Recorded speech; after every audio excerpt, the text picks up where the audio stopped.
Guys welcome to back my YouTube channel Nigam vlogs में आपका स्वागत है। आज हम आपको लेकर आए हैं गंगा नदी के किनारे, जो कि उत्तराखंड के गोमुख से ये निकली है और इसकी ये जो भारत के उत्तराखंड राज्य से निकल कर के बंगाल की खाड़ी में जाकर गिरती है सुंदरवन में।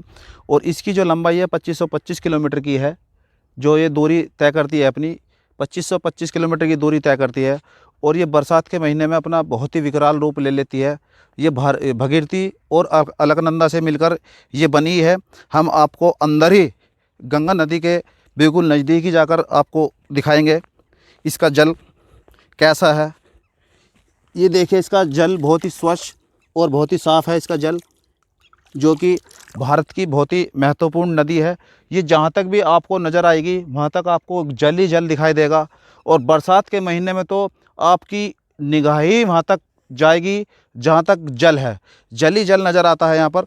हम आपको इसी के साथ आपको इस मंच के माध्यम से हम आपको यहाँ के स्थानीय निवासी से आपको रूबरू कराते हैं।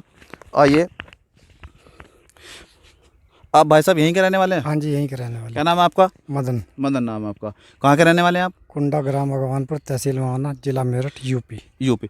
ये जो यहाँ की जो ये गंगा नदी है, गंगा नदी जो है उत्तर प्रदेश के बिजनौर जिले से ही निकली है। हाँ जी, है ना? हाँ जी। ऐसा है, ऐसा ही है। ऐसा ही। तो जैसे ही बरसात का महीना आता है तो आपको यहाँ पर रहने में कोई परेशानी नहीं होती?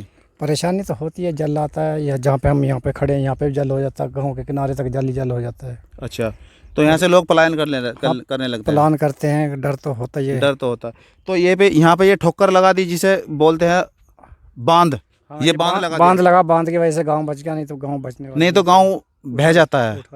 देखा गाइस, आपने सुना कि यहाँ पर ये जो बांध लगा हुआ है, इस बांध के कारण यहाँ पर ये गंगा नदी जो है इधर की और को स्क्रॉल नहीं कर पाती, यहाँ पर रुक जाती है। लेकिन जब ज़्यादा ही जल आता है तो ये बांध को भी पार कर देती है।